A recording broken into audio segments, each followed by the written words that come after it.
The 15th most common question asked by the non-Muslims is, in Islam, why are 2 women witnesses equal to 1 man's witness? Indicating that Islam degrades the woman.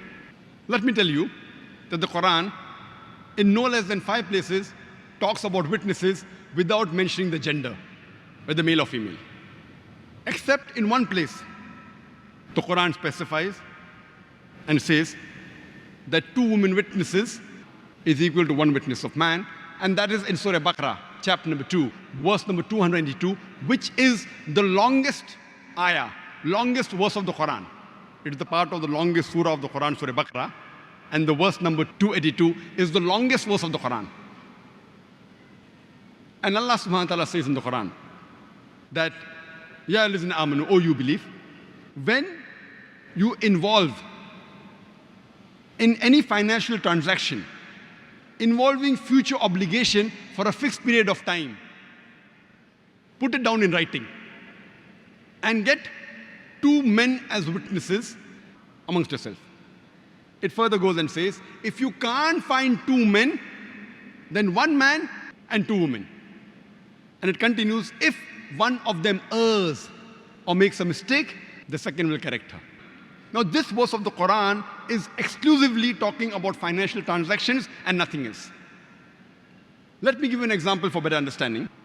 For example, if someone wants to undergo a surgery, maybe a major operation, the best for him would be that he takes the advice of 2 qualified surgeons. It is the best for safety. If he can't find 2 qualified surgeons, at least 1 qualified surgeon, MS or MCH, and 2 MBBS doctors. Because an MBBS doctor cannot do a major surgery. You can't have 4 MBBS doctors and do the surgery. Best would be 2 qualified surgeons who are master of surgery. If you can't find 2 qualified surgeons, master of surgery, at least 1 master of surgery and 2 bachelor of surgery. Similarly, in financial transaction, because in Islam, the financial burden is put on the shoulders of the man in Islam.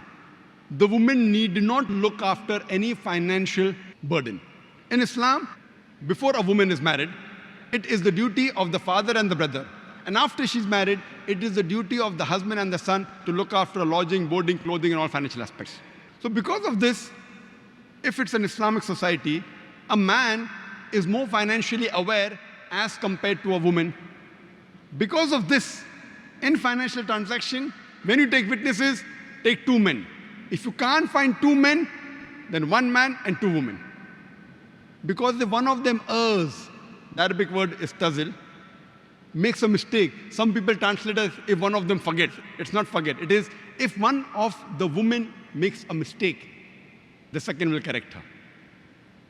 There are several verses in the Quran which talk about witnesses without mentioning the gender.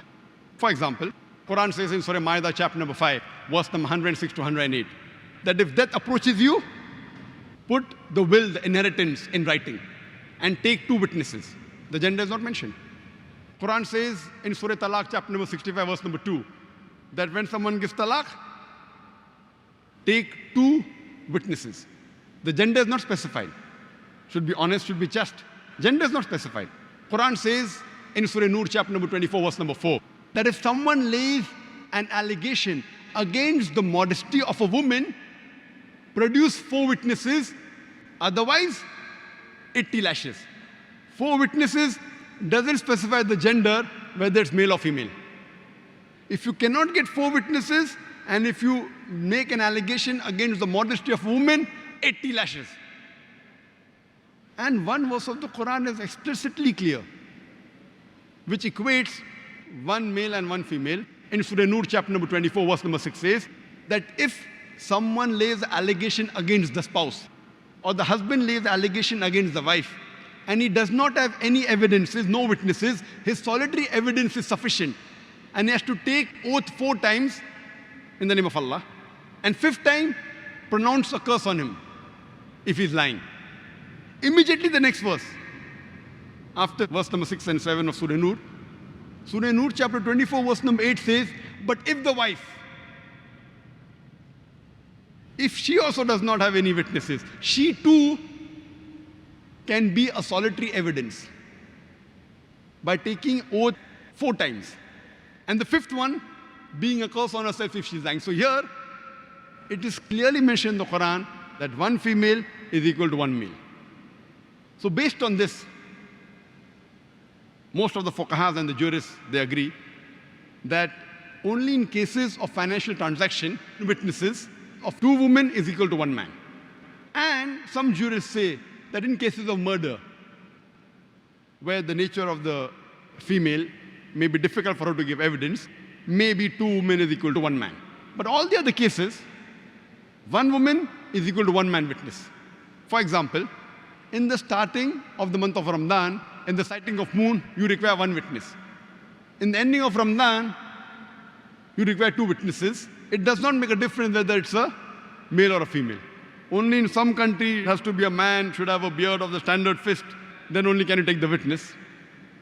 And I have one more strong argument, that the beloved wife of Muhammad Sallallahu Alaihi Wasallam, Hazrat Aisha, may Allah be pleased with her, Radhiyallahu anha, she has narrated no less than 2,210 ahadith. 2,210 ahadith. And she was the only witness. So 2,210 Sahih hadith, which are basis of the Sharia, is a witness only of 1 woman. She was the wife of the Prophet. Hazrat Aisha, may Allah be pleased with her. So this clearly indicates that 1 witness of woman is equal to 1 witness of man.